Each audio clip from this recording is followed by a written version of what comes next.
Hi hello ಎಲ್ರಿಗೂ ನಮಸ್ಕಾರ. ನಾನ್ ಬೆಂಗಳೂರಿಯನ್ ಚಾನಲ್ಗೆ ಸ್ವಾಗತ.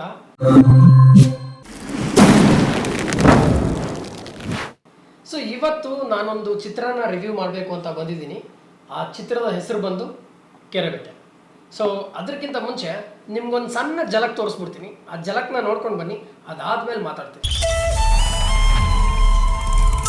ನೀ ಅದೆಂತಕ್ಕೆ ಬೀಡಿ ಮುರಿದು ಹಿಂದೆ ಮುಂದೆ ಹಚ್ಚೋದು? ಪುಟಿ ಕರಗಬಾರ್ದು ಅಂತ. ಎಸ್, ನೋಡಿದ್ರಲ್ವಾ ಆ ಒಂದು ಚಿತ್ರದ ಟ್ರೈಲರನ್ನು. ಸೊ ಈ ಚಿತ್ರ ನಾಳೆ ಅಂದರೆ ಮಾರ್ಚ್ 15ನೇ ತಾರೀಕಿಗೆ ಬಿಡುಗಡೆ ಆಗ್ತಿದೆ. ಒಂದು ನಾನು ಡೈರೆಕ್ಟಾಗಿ ಕ್ವಶನ್ ಕೇಳಕ್ಕೆ ಇಷ್ಟಪಡ್ತೀನಿ, ಅದೇನಂತ ಮೂವಿ ಮಾಡ್ತೀರಾ ಅಂತ.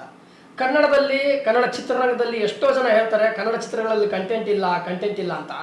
ಈ ಥರದ ಚಿತ್ರಗಳನ್ನು ಕೊಟ್ಟರೆ ಥಿಯೇಟರ್ಸಿಗೆ ಯಾರು ಬರ್ತಾರೆ ಹೇಳಿ?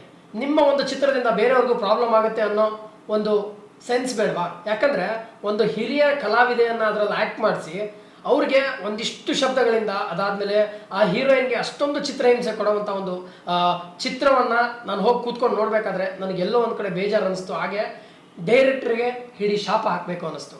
ಆದರೆ ಡೈರೆಕ್ಟ್ರು ಸೆಕೆಂಡ್ ಹಾಫಲ್ಲಿ ನನಗೊಂದು ಮೈಂಡ್ ವಾಯ್ಸ್ ಕಳಿಸ್ತಾರೆ.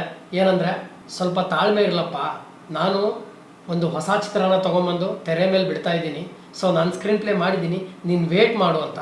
ಸೊ ನಾನು ವೇಟ್ ಮಾಡಿದಾಗ ನನಗೆ ಅನಿಸಿದ್ದು ನಾನೆಲ್ಲ ತಪ್ಪು ಮಾಡಿಬಿಟ್ಟೆ ಅಂತ. ಈ ಒಂದು ಚಿತ್ರವನ್ನು ಕನ್ನಡ ಚಿತ್ರರಂಗದಲ್ಲೇ ಬಿಡುಗಡೆ ಆದಂಥ ದೃಶ್ಯ ಮೂವಿಗೆ ಹೋಲಿಸ್ಬೋದು. ಇಂಥ ಒಂದು ಅದ್ಭುತ ಕಂಟೆಂಟ್ ಇರುವಂಥ ಚಿತ್ರ ಅಂದರೆ ಅದು ಕೆರೆಬೆಟ್ಟೆ.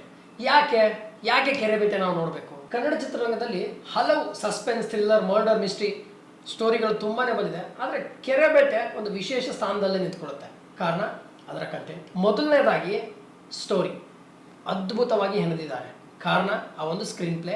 ಹಾಗೆ ಆ ಒಂದು ಸೊರಬ ಗ್ರಾಮಕ್ಕೆ, ಆ ಒಂದು ಎಲ್ಲಿ ಶೂಟ್ ಆಗಿದೆ, ಬೆಟ್ಟ ಗುಡ್ಡ ಕಾಡು, ಅದಾದಮೇಲೆ ಆ ಒಂದು ನೇಚರ್, ಅದಕ್ಕೆ ರಿಲೇಟ್ ಆಗುವಂತಹ ಅದ್ಭುತವಾದಂಥ ಮ್ಯೂಸಿಕನ್ನು ನೀಡಿದ್ದಾರೆ. ಹಾಗೆ ಇನ್ನೊಂದು ಇದರಲ್ಲಿ ಪ್ಲಸ್ ಪಾಯಿಂಟ್ ಏನಂದರೆ, ಗೋಪಾಲ್ ಕೃಷ್ಣ ದೇಶಪಾಂಡೆ ಹಾಗೆ ಹರಿಣಿ ಮೇಡಮ್ ಅದ್ಭುತವಾಗಿ ನಟಿಸಿದ್ದಾರೆ. ಹಿರಿಯ ಕಲಾವಿದರು, ಅವರನ್ನ ಸರಿಯಾದ ಕ್ಯಾರೆಕ್ಟರ್ಗಳಿಗೆ ಹಾಕಿದ್ದಾರೆ. ಅದಾದಮೇಲೆ ಈ ಒಂದು ಟೈಟಲ್ ಹೇಳೋ ಹಾಗೆ ಕೆರೆಬೇಟೆ ಅಂದರೆ ಒಂದು ಆಚರಣೆ, ಮಲೆನಾಡ ಜಾಗಗಳಲ್ಲಿ ಒಂದು ಆಚರಿಸುವಂಥ ಆಚರಣೆ. ಆ ಒಂದು ಆಚರಣೆನ ಅದ್ಭುತವಾಗಿ ತೋರಿಸಿದ್ದಾರೆ. ಯಾಕಂದರೆ ನಾವು ಕೇಳಿದ್ವಿ ಚಿತ್ರತಂಡಕ್ಕೆ ಹೆಂಗೆ ಆಗಿದ್ದು ಅಂತ. ಅವ್ರು ಹೇಳಿದ್ರು, ಇಲ್ಲ ಚಿತ್ರಕ್ಕೋಸ್ಕರ ಅದನ್ನು ನಾವು ಕ್ರಿಯೇಟ್ ಮಾಡಿದ್ದು ಅಂತ. ಅದು ಕ್ರಿಯೇಟ್ ಮಾಡಿದ್ದು ಅಂತ ನಮಗೆಲ್ಲೂ ಅನಿಸಲ್ಲ. ಹಾಗಾಗಿ ನನಗೆ ತುಂಬಾ ಖುಷಿ ಆಯಿತು ಆ ಒಂದು ಕೆರೆಯ ಬೇಟೆಯ ಆಚರಣೆಯನ್ನು ನೋಡಿ. ಚಿತ್ರದ ನಾಯಕನ ಪರವಾಗಿ ಮಾತಾಡೋದಾದರೆ ತುಂಬ ಮೆಚ್ಯೂರ್ಡ್ ಆಗಿ ಆ್ಯಕ್ಟಿಂಗ್ ಮಾಡಿದ್ದಾರೆ. ಯಾಕಂದರೆ ಇವರು ರಾಜಹಂಸದ ಮೂಲಕ ಕನ್ನಡ ಚಿತ್ರರಂಗಕ್ಕೆ ಪಾದಾರ್ಪಣೆ ಮಾಡಿದರು ಗೌರಿಶಂಕರ್ ಅವರು. ಬಟ್ ಇಲ್ಲಿ ಒಂದು ಒಳ್ಳೆ ಆ್ಯಕ್ಟಿಂಗನ್ನು ಮಾಡಿದ್ದಾರೆ. ಕಾರಣ ಅವರೇ ಪ್ರೊಡ್ಯೂಸರ್ ಆಗಿದ್ದಾರೆ ಅಂತ ಗೊತ್ತಿಲ್ಲ ನನಗೆ, ಬಟ್ ಒಳ್ಳೆ ಆ್ಯಕ್ಟಿಂಗ್ ಮಾಡಿದ್ದಾರೆ. ಜೋಡೆತ್ತನಂತೆ ಸಾಗೋ ಮ್ಯೂಸಿಕ್ ಅದ್ಭುತವಾಗಿ ಮೂಡಿ ಬಂದಿದೆ. ಹಾಗೆ ಎಡಿಟರ್ನ ಕೂಡ ಮರೆಯುವಂತಿಲ್ಲ. ಯಾಕಂದರೆ ಒಬ್ಬ ಎಡಿಟರ್ ಅದನ್ನು ಯಾವ ಸನ್ನಿವೇಶಗಳನ್ನು ಎಲ್ಲೆಲ್ಲಿ ಸರಿಯಾಗಿ ಜೋಡಿಸ್ಬೇಕು ತೆರೆಯ ಮೇಲೆ ಅದ್ಭುತವಾಗಿ ತಗೊಂಡು ಬಂದಿದ್ದಾರೆ. ಅದೊಂದು ಖುಷಿ ಇದೆ. ಆ ಒಂದು ಗೋಪಾಲ್ ಕೃಷ್ಣ ದೇಶಪಾಂಡೆ ಅವರ ನಟನೆ ಏನಿದೆಯಲ್ಲ, ಅದು ನಿಮಗೆ ಕ್ಲೈಮ್ಯಾಕ್ಸಲ್ಲಿ ಕಣ್ಣಲ್ಲಿ ನೀರು ತರಿಸುತ್ತೆ. ಹಾಗೆ ಈ ಚಿತ್ರದ ನಾಯಕಿಯ ಬಗ್ಗೆ ನಾನು ಮಾತಾಡಲೇಬೇಕು.